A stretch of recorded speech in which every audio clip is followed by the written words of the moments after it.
ओम शांति। आज 15 जनवरी 2022 की साकार मुरली। आज बाबा ने कहा, मीठे बच्चे, यह दादा है वंडरफुल पोस्ट ऑफिस। इनके द्वारा ही तुम्हें शिव बाबा के डायरेक्शन मिलते हैं। प्रश्न, बाबा बच्चों को किस बात में खबरदार करते हैं और क्यों? उत्तर, बाबा कहते बच्चे खबरदार रहो, माया की जास्ती चोट नहीं खाओ। अगर माया की चोट खाते रहेंगे तो प्राण निकल जाएंगे और पद मिल नहीं सकेगा। ईश्वर के पास जन्म लेकर फिर कोई माया की चोट से अगर मर जाए तो यह मौत सबसे खराब है। जब माया बच्चों से उल्टे काम कराती है तो बाबा को बहुत तरस पड़ता है, इसलिए खबरदार करते रहते हैं। गीत है तुम्हारे बुलाने को। ओम शांति। बाप को बुलाने का समय होता ही तब है जबकि मनुष्य मात्र दुखी होते हैं, क्योंकि विकारी बन जाते हैं। दुखी किससे होते हैं यह भी तमो प्रधान मनुष्य नहीं जानते हैं। दुखी करता है 5 विकारों रूपी रावण। अच्छा, उसका राज्य कब तक चलता है? जरूर दुनिया के अंत तक राज्य चलेगा। अब कहेंगे रावण राज्य है। राम राज्य, रावण राज्य नाम तो मशहूर है। रावण राज्य को भारत में ही जानते हैं। देखने में आता है दुश्मन भी भारत का ही है। भारत को रावण ने ही गिराया है। जब से देवता वाम मार्ग में गए अर्थात विकारी बने हैं। दुनिया यह नहीं जानती भारत जो निर्विकारी था वो विकारी कैसे बना। भारत की ही महिमा है। भारत श्रेष्ठचारी था, अब पतित है। जब से पतित बनना शुरू किया तब से भगत पुजारी बने हैं। तब से ही भगवान को याद करते आए हैं। यह तो समझाया गया है कि कल्प के संगम युगे युगे बाप आते हैं। कल्प के 4 युग तो है, बाकी 5वें संगम युग का किसको भी पता नहीं है। वो तो संगम युग बहुत कह देते हैं। कहते हैं युगे युगे तो कितने संगम हो गए। सतयुग से त्रेता, त्रेता से द्वापर, द्वापर से कलयुग। परंतु बाप कहते हैं कल्प के संगम युगे बाप को आना ही है। इनको कल्याणकारी पुरुषोत्तम युग कहते हैं, जबकि मनुष्य पति से पावन होते हैं। कलयुग के बाद फिर सतयुग आता है। सतयुग के बाद फिर क्या होता है? त्रेता आता है। सूर्यवंशी लक्ष्मी नारायण का जो राज्य था वह फिर चंद्रवंशी बनते हैं। त्रेता में है राम राज्य और सतयुग में है लक्ष्मी नारायण का राज्य। लक्ष्मी नारायण के बाद राम सीता का राज्य आता है। सतयुग त्रेता जरूर बीच में संगम होगा। फिर उनके बाद इब्राहिम आता है, वो है उस तरफ, उनका यह तैलुक नहीं। द्वापर में फिर बहुत ही होते हैं, इस्लामी, बौद्धि, फिर क्रिश्चियन आदि। क्रिश्चियन धर्म स्थापन हुए 2000 वर्ष हुआ। कोई कोई थोड़ा बहुत हिसाब निकालते हैं। अब संगम के बाद सतयुग में जाना होता है। यह हिस्ट्री ज्योग्राफी बुद्धि में होनी चाहिए। गाया भी जाता है ऊंचे तो ऊंचा भगवान, उनको ही तमेव मातश्च पिता कहा जाता है। यह ऊंचे ते ऊंचे भगवान की महिमा। तुम मात पिता किसको कहते यह कोई नहीं जानते। आजकल तो कोई भी मूर्ति के आगे जाकर कहते हैं तुम मात पिता। अब मात पिता किसको कहे? क्या लक्ष्मी नारायण को, ब्रह्मा सरस्वती को, शंकर पार्वती को? यह भी जोड़ा दिखाते हैं। तो मात पिता किसको कहना चाहिए? यदि परमात्मा फादर है तो जरूर मदर भी चाहिए। यह जानते नहीं कि माता किसको कहा जाए। इसको गुह्य बातें कहा जाता है। क्रिएटर है तो फिर फीमेल भी चाहिए। महिमा तो एक ही करेंगे ना, ऐसे नहीं कई ब्रह्मा को करेंगे, कई विष्णु की करेंगे, कभी शंकर की नहीं। महिमा एक को ही करते हैं। गाते भी हैं कि पतित पावन आओ, जो जरूर अंत में आएंगे। युगे युगे क्यों आएंगे? पतित होते ही अंत में। पतितों को पावन बनाने वाला बाप, उनको जरूर पति दुनिया में आना पड़े, तब तो आकर पावन बनाएंगे। वहां बैठ थोड़ी बनाएंगे। सतयुग है पावन दुनिया और कलयुग है पतित दुनिया। पुरानी दुनिया को नया बनाना बाप का ही काम है। नई दुनिया की स्थापना और पुरानी दुनिया का विनाश। ब्रह्मा द्वारा स्थापना किसकी कराते हैं? विष्णुपुरी की। ब्रह्मा और ब्राह्मणों द्वारा स्थापना होती है। ब्राह्मणों द्वारा यज्ञ रचा जाता है, तो ब्राह्मणों को ही जरूर पढ़ाते होंगे। तुम लिखते हो बाबा ब्रह्मा और ब्रह्मा मुख वंशावली ब्राह्मणों को राजयोग की पढ़ाई पढ़ाते हैं। उसमें सरस्वती भी आ गई। यह ब्राह्मणों का कुल वंडरफुल है। भाई बहन कभी शादी कर न सके, जब कोई आते हैं तो हम उनको परिचय देते हैं कि परम पिता परमात्मा से तुम्हारा क्या संबंध है। पिता तो कहते ही है, तो हुआ बाप, वो दादा, वर्षा मिलता है उनसे, जो ज्ञान का सागर बेहद का बाप है। देते हैं ब्रह्मा द्वारा, यह ईश्वरीय गोद है। फिर मिलती है देवी गोद, यह भी समझाना सहज है। 4 योगों का हिसाब भी बरोबर है। पावन से पतित भी बनना है। 16 कला से 14 कला, फिर 12 कला में आना है। तुम्हें पहले पहले सबको बाप का परिचय देना है। बाबा से नया कोई मिले तो कुछ समझ न सके, क्योंकि यह वंडर है। बाप दादा कंबाइंड है। बच्चों को भी घड़ी घड़ी भूल जाता है। हम किससे बात करते हैं? बुद्धि में शिव बाबा ही याद आना चाहिए। हम शिव बाबा के पास जाते हैं। तुम इस बाबा को क्यों याद करते हो? शिव बाबा को याद करने से तुम्हारे विकर्म विनाश होंगे। समझो, फोटो निकालते हैं तो भी बुद्धि शिव बाबा की तरफ रहे कि यह बाप दादा दोनों है। शिव बाबा है तब तो यह दादा भी है। बाप दादा के साथ फोटो निकालते हैं। शिव बाबा के पास इस दादा द्वारा मिलने आए हैं। यह हो गई पोस्ट ऑफिस। इन द्वारा शिव बाबा के डायरेक्शन लेने हैं। यह बड़ी वंडरफुल बात है। भगवान को आना है तब जब दुनिया पुरानी होती है। द्वापर से लेकर दुनिया पतित होना शुरू होती है। अंत में सारी दुनिया पतित हो जाती है। चित्रों पर समझाना है। सतयुग त्रेता को स्वर्ग पैराडाइज कहा जाता है। नई दुनिया सदैव तो नहीं होगी। दुनिया जब आधी पूरी होती है तो उनको पुरानी कहा जाता है। हर एक चीज की लाइफ आधी पुरानी आधी नई होती है। परंतु इस समय तो शरीर पर भरोसा नहीं है। यह तो आधा कल्प का पूरा हिसाब है। इसमें बदली हो न सके। समय के पहले कुछ भी बदल नहीं सकता, और वस्तुएं तो बीच में टूट फूट सकती है। परंतु यह पुरानी दुनिया का विनाश और नई दुनिया की स्थापना आगे पीछे हो नहीं सकती। मकान तो कोई समय टूट सकता है, ठिकाना नहीं है। यह चक्र तो अनादि अविनाशी है, अपने टाइम पर चलता है। पुरानी दुनिया की पूरी एक्यूरेट लाइफ है। आधा कल्प राम राज्य, आधा कल्प रावण राज्य, जास्ती हो नहीं सकता। तुम बच्चों की बुद्धि में अब सारी त्रिलोकी आ गई है। तुम त्रिलोकी के मालिक द्वारा नॉलेज ले रहे हो। तुम्हारा मर्तबा इस समय बहुत ऊंचा है।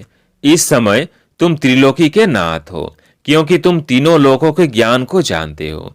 साक्षात्कार करते हो मूल वतन, सूक्ष्म वतन, स्थूल वतन।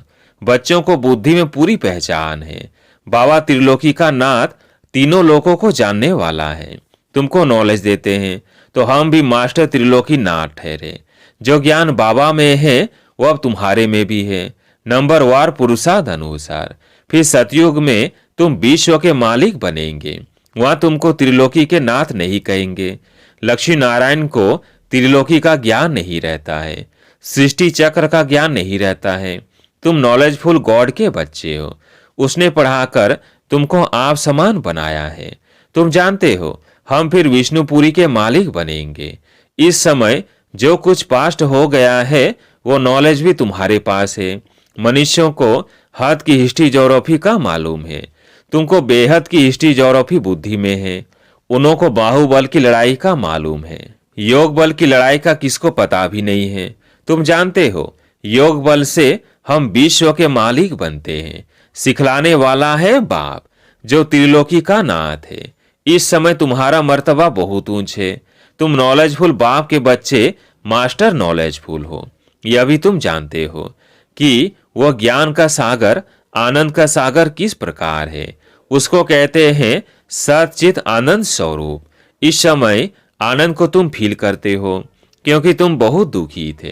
तुम भेंट कर सकते हो सुख और दुख की। वो लक्ष्मी नारायण तो इन बातों को नहीं जानते। वो तो सिर्फ बादशाही करते हैं। वो है उनकी प्रारब्ध।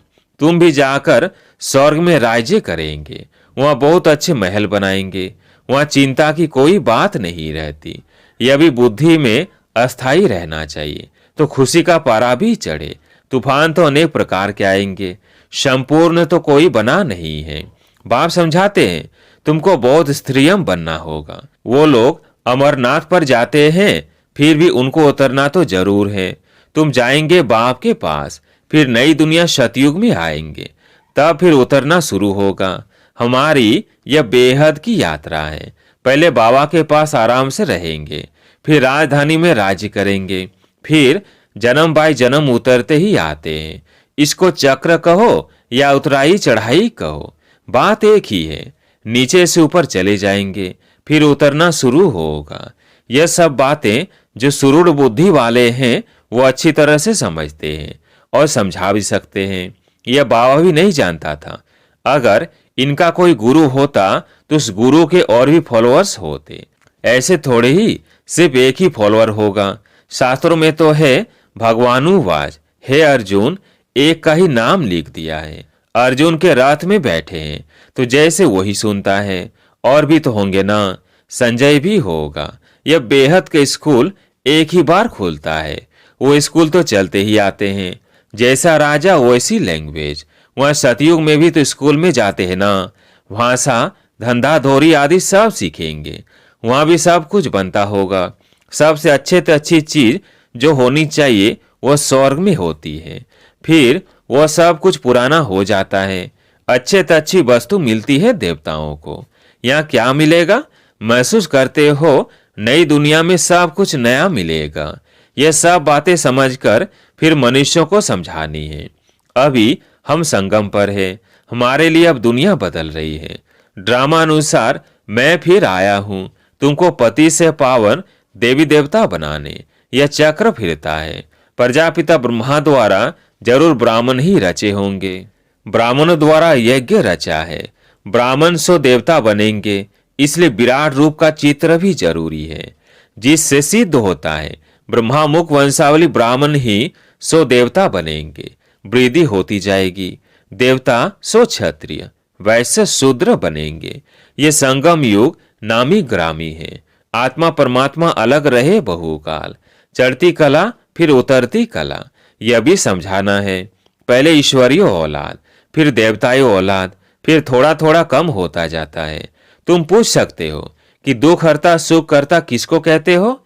जरूर कहेंगे परम पिता परमात्मा को। जब दुनिया का दुख मिट जाएगा तो विष्णुपुरी बन जाएगी। ब्राह्मणों के दुख मिट जाते हैं, सुख मिल जाते हैं। यह है सेकंड की बात। लौकिक बाप की गोद से निकल पारलौकिक बाप की गोद में आ गए। यह है खुशी की बात। यह सबसे बड़ा इम्तिहान है। राजाओं का राजा बनते हैं।